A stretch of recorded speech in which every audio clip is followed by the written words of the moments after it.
Kesorotan lainnya, Saudara, PT Telkom Indonesia membagikan dividen sebesar 17,68 triliun rupiah.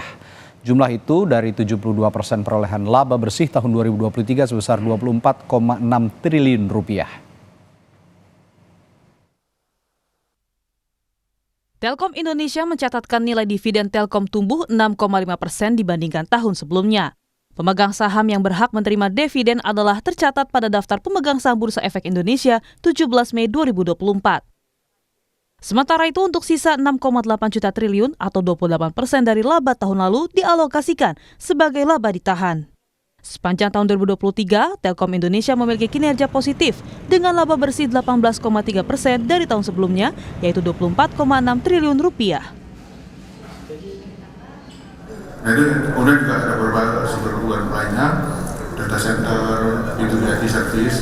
Memang sekarang mungkin data center skalanya lebih kecil, tapi kita harapkan dia juga akan menyumbang pertumbuhan cukup besar. Dan di samping B2B juga akan terus kita perkuat.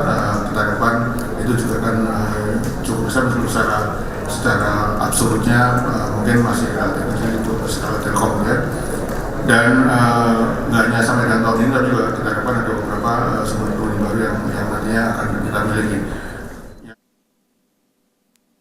Pada tahun sebelumnya, Telkom membayarkan dividen tunai tahun 2022 yakni 16,6 triliun atau 167,50 per saham.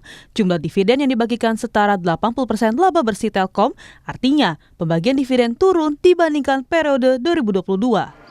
Namun Direktur Keuangan dan Manajemen Risiko Telkom Indonesia, Heri Supriyadi mengatakan, meski sisi dividen payout ratio turun, tetapi secara keseluruhan tumbuh 6,5% atau Rp178,5 per saham.